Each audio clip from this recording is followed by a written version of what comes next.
Really excited for today's topic. Welcome, Jane Franklin, CEO of New Start. So today we're going to talk about my favorite topic, cybersecurity, since it's one of the probably the foundational items of any company and why strategic outsourcing is key to robust security. So, before we dive in, Jane, maybe tell me a little bit about yourself and New Start and how your journey in cybersecurity began. Yeah, so I've been in cybersecurity for over 2 decades. It's almost like 28 years now, and I came into the industry not in a conventional way. So I came in from having a background in art and design, and I also came into the industry building my own cybersecurity company. So we called it information security or IT security, and that's kind of how I came into the industry, and it evolved to become a hacking firm, so a penetration testing firm, as we kind of called it then. And I owned that for 16 years. And then since then, I've really built New Start. And New Start is slightly different to a lot of companies out there because it's a small business. It's mostly me with a small team who I work with. And a lot of the work that I will do is where I'm working as an advisor, as a brand ambassador, and also as doing some kind of voluntary work as a women's activist and a voice for the voiceless. So it's very, very diverse. I don't just talk about diversity. I haven't just written a book about insecurity and why failure to attract and retain women in cybersecurity is making us less safe, but I actually practice the kind of full remit of diversity, so I get hopefully a better solution. The one thing I love about outsourcing security is the diverse perspectives you get. So I love that you said that because, sometimes internally you can't get that. And there's just so many talented people everywhere that can help. So speaking of keeping the world a safer place. So, the threats always change, in today's world. Maybe what do you see as kind of those most significant threats? And are there any that are very underestimated by organizations today? Yeah, I mean, trust and establishing who we think you are is really, really important. And that's from like humans to machine identities. So we are seeing more threat actors logging in rather than hacking into networks through valid accounts. So, for me, it's identity access management is really, really key. And that involves the user authentication, role-based access control, and secure access to cloud or on-prem systems. Things like ransomware attacks, we're seeing more of those happening. And these are where like malware encrypts data on a victim's system, demanding payment, usually in the form of cryptocurrency to restore access. And certainly when it comes to ransomware, we are seeing these evolve, really steadily. And when we had early ransomware, it really was kind of targeted on the individuals. But now what we're seeing more modern attacks focus on large companies. The payouts are bigger. So these are multi-million-dollar ransoms that the cyber criminals are asking for. And certainly when it comes to ransomware attacks today, we're also seeing these criminals being able to purchase ransomware as a service for very little money. And because that is available to them, we're seeing more and more because it's a great return on investment. And so with ransomware, again, with them evolving, we're seeing the threat of leaking sensitive data and also the threat of wiping data if the ransom isn't paid. So ransomware is really interesting, I think, to see how this is evolving and also where it's going to go. And then a couple of other ones that I think are interesting are phishing and social engineering. This has always been a big problem. Well, maybe not always, but in the last few years, it's been a big problem for us. And this is where we've got attackers tricking individuals into revealing confidential information, things like credentials or financial details, and they are masquerading as trustworthy entities. And because we have things like Gen AI, phishing attacks are just becoming so more sophisticated. They're becoming so much more harder to spot. And we're seeing them evolve, and certainly things like deepfake technology, whereby the hackers can use voice and video. It's just becoming so hard to actually ascertain what is real and what is fake. And especially, I think also as we are using these technologies to help us do more. I'm thinking of India, for example, and the political situation there, where we saw many of the politicians using the technology to help them spread their message. So I think that's a really interesting thing to watch. And supply chain attacks are massive, and it's a huge problem for us as we become more interconnected.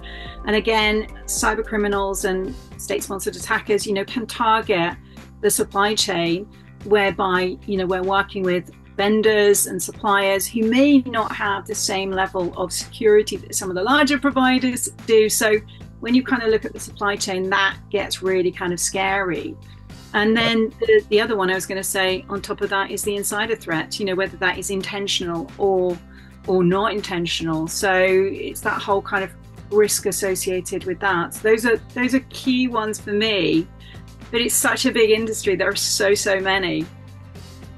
You mentioned two things. One is obviously the tech side, but then the social engineering, the deep fakes, organizations security has to become like a mindset almost. But yes. One thing you mentioned on the logistics is, some smaller firms don't have the same budgets or ability to be secure. So if we have a lot of companies, mid-size, that will be watching this. Do you have any advice on what are maybe the first functions that you find most effective in outsourcing? Is there anywhere they should really start?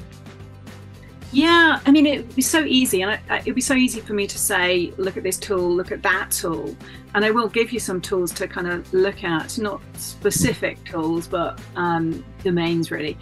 And the first one, I think, really, if you're a smaller organization, is really pick a partner who can help you look at what you need. Because it's so difficult for smaller organizations to really ascertain what it is, and they can end up just picking tool after tool after tool and not having everything joined up.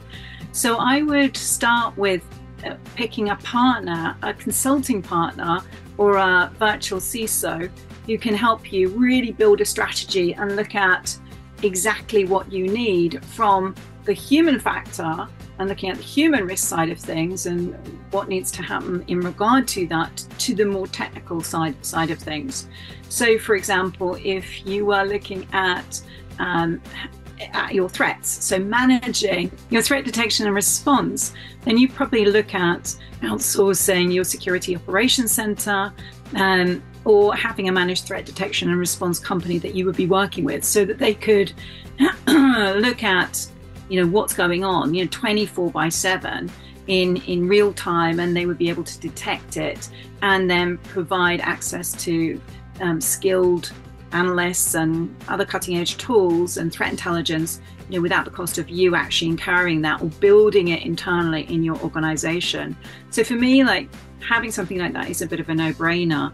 And then if you don't have incident response like wrapped into that managed threat detection and response service, then I would definitely look at that, because again, that requires technical skills. So things like digital forensics, malware analysis, and crisis management. So you need to be so fast when something like this is happening, and the slower you are, the more it's going to cost your business. The greater the risk exposure is for you. So if you can work with a partner and outsource that aspect, then it's going to really help you prepare for a breach. Because we say, we've been saying this for quite a few years now, it's not a case of if or even when, it's when you discover that you've actually been breached or there's a compliance failure. So those are a couple of things that I would look at, and then possibly getting an expert penetration testing company to come in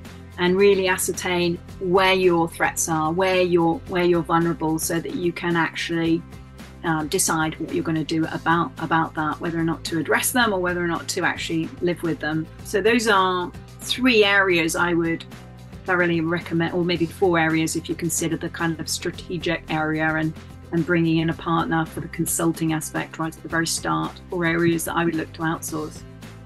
Going back a little to how we started, you talked about people and the importance of diversity and diverse perspectives. In outsourcing, you get that. So at Clutch, we have hundreds of people outsourced throughout the world and some of the most talented folks, but aligning them on the same page, both with the culture of the business, but also not threatening their perspective so that they can bring something new. What are some, not quantitative, more qualitative ways that you bring together teams? You've probably worked with many partners, and how do you build that trusting relationship with those outsourced partners? Yeah, well, I talk a lot about building high challenge, high support.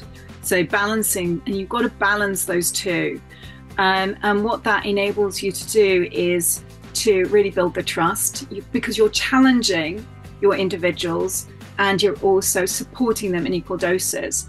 And when you don't have that, then for instance, if you have a high challenge, low support, it's a sink or swim environment. So someone comes into the organization, they don't have the support of you, and they can fail very quickly and they can get burnt out and stressed and leave. So it's not kind of like preparing them for a successful career and tenure with you. And if you have it the other way, where you have high support and low challenge, then team members can they can feel really comfortable and they can feel really safe with you. And because of that, they can become really resistant to change. So they won't necessarily become very self-directing, which is what you want, because you need your team to be able to perform at speed and to feel safe to ask questions, to report to you something. It could be a misstep, or it could be something that they're not sure on. To make failures. So building psychological safety in your team and beyond it is really, really important, so that you can get that. So other things that can be really useful are having clear SLAs, so that there's no room for misinformation or maneuvering. That ensures you've got accountability. Obviously, the lawyers can get involved, if there's a disagreement, but really being crystal clear, I think, on what good looks like and also what bad looks like. And often what we can do is we can relay what good looks like, but not what bad looks like. And that is really, really helpful when you're working with a partner, and also when you're working with a team, and certainly with individuals.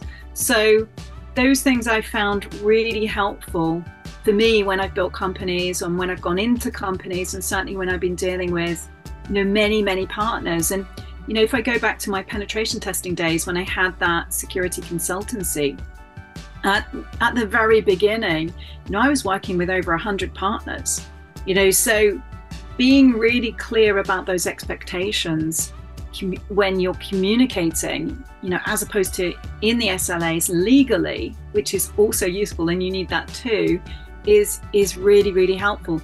And then the other thing I think which is really helpful is really being able to communicate your mission and why you do what you do. So having that buy-in more from a personal aspect, this is why we're doing what we're doing. This is why it's really important. This is why it's really meaningful.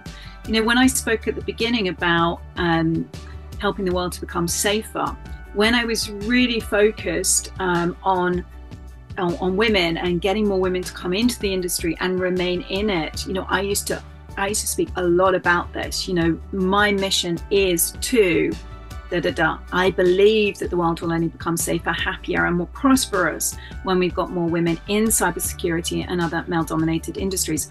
I would talk a lot about that. So it's really kind of getting that buy-in from the people you're working with.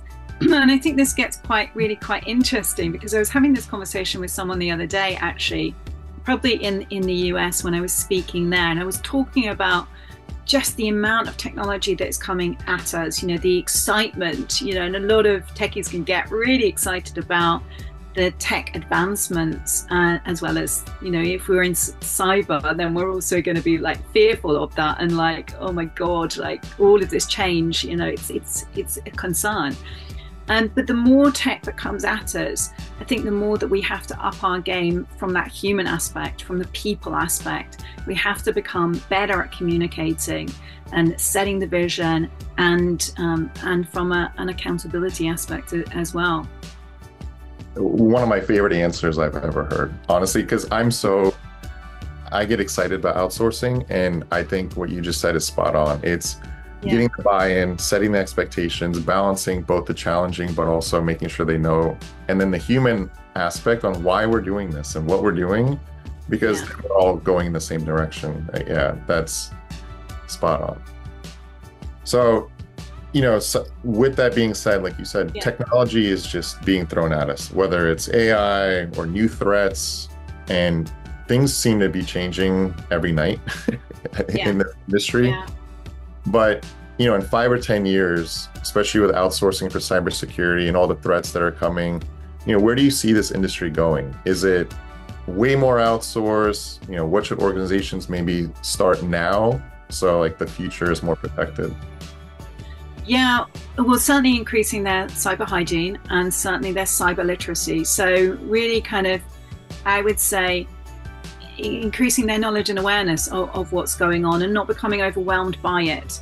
That we can't have that. But as we are going to evolve over the next, whether it's 5 to 10 years or whether it's next year or 2 years or something like that, we are going to have more technology coming at us. We are far more reliant on technology.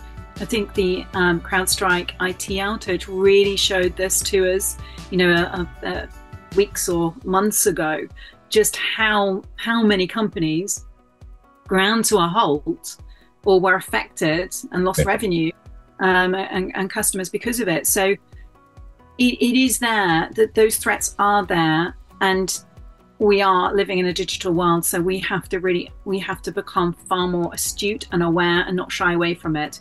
So things like an attitude of, it's not going to happen to me, I'm too small an organization, I'm not attractive. You've just got to blow that out of the water, because you're attractive to so many threat actors out there.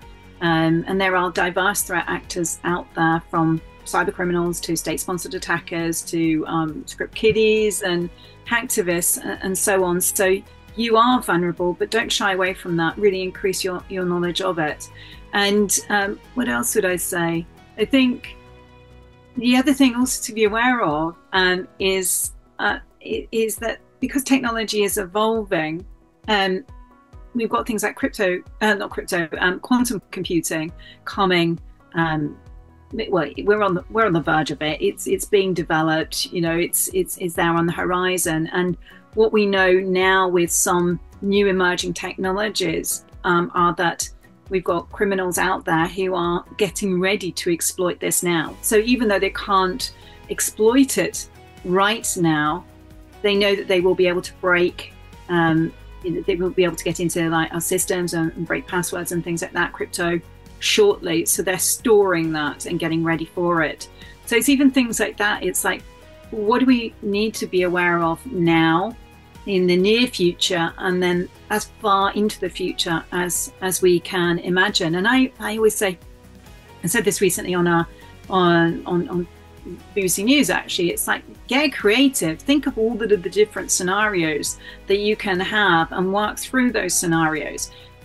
For one, it's going to challenge your creativity, your mind. It's going to be fun too, and of course it's going to allow you to prepare for the future. So those are some things that I would have in mind when you're thinking about what to do. And so yeah, I'm not sure if that's helpful. I want to thank you for joining us today. I love this topic, and I think there were so many nuggets in here that are going to be extremely useful, and even I appreciate everything. I think there's a lot of things I can take away from it. So if you have any maybe last remarks or advice, happy to share, but I appreciate your time today. Yeah, Sergey, thanks so much for this. It's just been fun. I hope it's been really useful to those watching and those listening. I think I've said everything, really. It's just like, don't be a stranger, don't be afraid of it. It's accessible. And the other thing I would say actually is, it's actually really human. We make decisions about risk every second of our lives. And that's really all we're doing here. So don't be afraid of the technology. There is a lot of human risk management involved in this, because it's just diversifying. The human factor is so important to what we do now, especially considering I think it's something like 95% of all incidents kind of originate from the human side. Or you could even argue that it's more of that because we're creating the technology, so everything originates from us. It's just don't be a stranger. This is actually very, very natural for you. So yeah, go find out more. Be curious. Be curious. I love that. What's maybe the weirdest cybersecurity myth that you've ever heard? I think one of the ones that is so daft and antiquated right now is, I've got antivirus, or a firewall, so I'm safe. That just has to be like, it's not weird, but it's like, come on, like we can't have that. We can't have anyone saying that anymore. If hackers had a theme song, what would it be? I think I'm just going to have to pick Smooth Criminal by Michael Jackson. Are there any go-to podcasts that you listen to, or anything online that you might recommend people to watch? Yeah. So from a security perspective, I would say Smashing Security is fun. It's lighthearted, it's topical, it's relevant, it's great. So I really do like Smashing Security. And then outside of security, I would probably say one, and I don't listen to it all the time because I listen to a whole variety of different podcasts, but I would say The Guilty Feminist. That's just funny. It's quite a long podcast, but it is just amusing. It just has me in stitches, particularly at the very beginning. And last one, if your password had to be a movie title, what would it be? I think it would have to be The Usual Suspects. That's awesome. Thank you very much.